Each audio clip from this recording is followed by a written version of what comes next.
Good afternoon. We have with us Chris here from the United People's Party. It's a pleasure to have you with us today, Chris. Thank you for having me.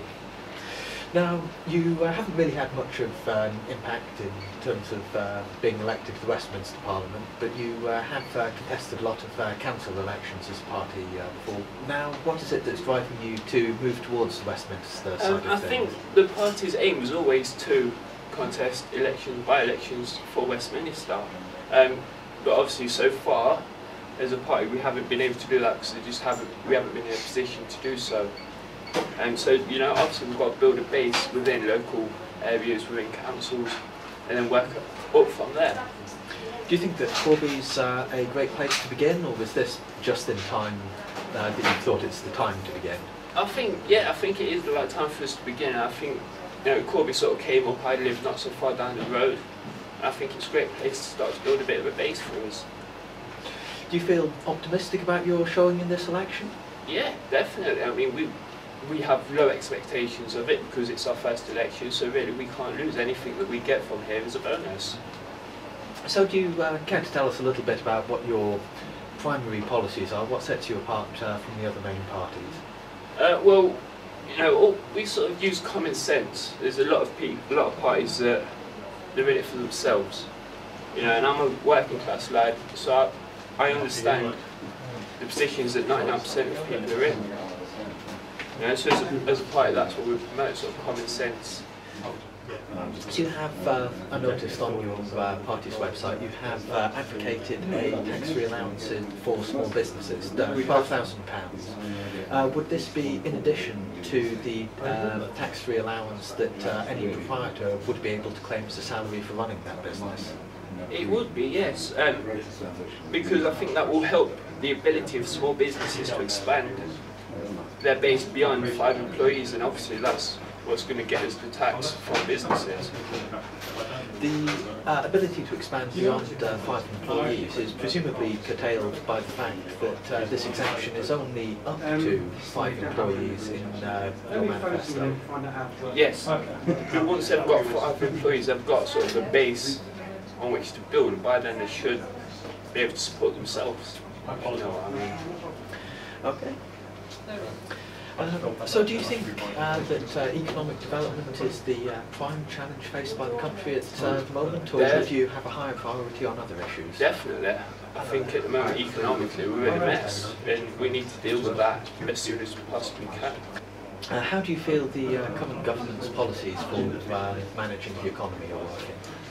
I don't, to be blunt. I think they're cutting it way too quickly, and you can see that in everyday life. You know, people are struggling on the streets. You can see, you know, I know that most MPs don't see that, but obviously as working class people we do.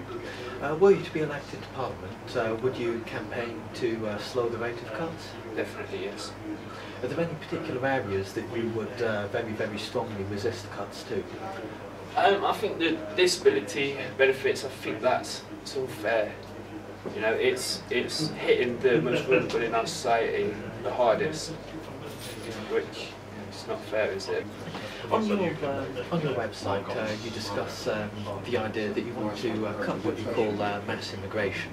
Yes. What figure would you want to have it cut to? Well, at the moment, it would depend at what level it was at when we got that chance. You know, but I think at the moment we have sort of unskilled people coming into the country, yet at the same time we have unskilled people that are British born that are unemployed. You know, it doesn't make any sense at all. If you've got a lack of jobs, you don't then bring more people into the country unless they bring something that you haven't already got. Are your views on this in any way influenced by whether these migrants are from within the European Union and have the right to live and work here, or whether they're from outside the Union? No, not at all. I think anybody should be able to come in provided they can bring something to the country. How about these people who are largely unskilled? Would you want them to not be eligible to work here even if they are from within the European Union? Yes. So you should look for us to withdraw from the European Union? Yes, very Eurosceptic. Okay. And you say that the level that you'd be happy with having immigration cut would depend on its starting level. Yeah, and obviously the sort of way the country is at that point, because things change quickly. So, were you to be able to decide tomorrow what the immigration level should be over the next 12 months, what figure? A hell of a lot lower than it is now. Just lower. I mean, again, it would depend on. So, a lot of our doctors are from Pakistan, places like that. So, it would depend if we need more doctors. Obviously, the level of immigration is going to be higher.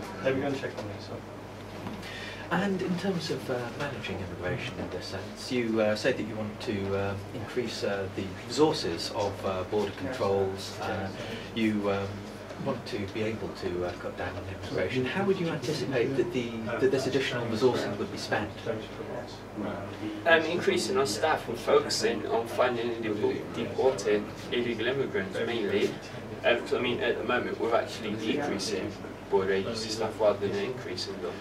So when you're talking about finding illegal immigrants, this is presumably within the country rather than preventing people coming in? Well, I think it's going to have to be a mixture of both, because there's no point in sort of finding them in the country and getting them out if at the same time you've got people coming in illegally. So it's going to have to be a mixture of both. To what extent do you think that legal migration has boosted the economy in Britain? I think it has boosted it, because as I've said, there are a lot of skilled, hard-working people that have come from countries within the EU and helped. But there's also a lot of unemployed people here because of that fact. So moving on to a slightly different issue, we've had a lot of activist foreign policies in the past few years. We've had military involvement in Iraq and Afghanistan. There's talk about taking action on Iran, action on Syria. We've been involved in Libya. What do you think the role is for British foreign policy in this new world? I think all of the roles that you just described are important firstly. But I think foreign policy needs to change massively, because at the moment we seem to bomb countries for the fun of it, never want to do it, so we decide we're going to follow one. And it's not the way that we should be. We're an independent country, we should act as such.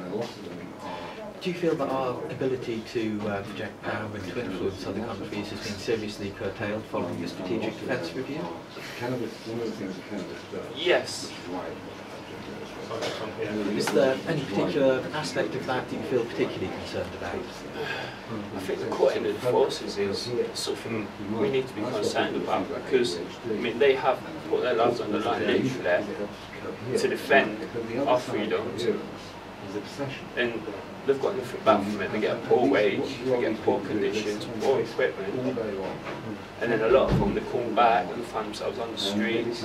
They have post-traumatic stress disorder, and nobody seems to care. It's left to charities so big pieces.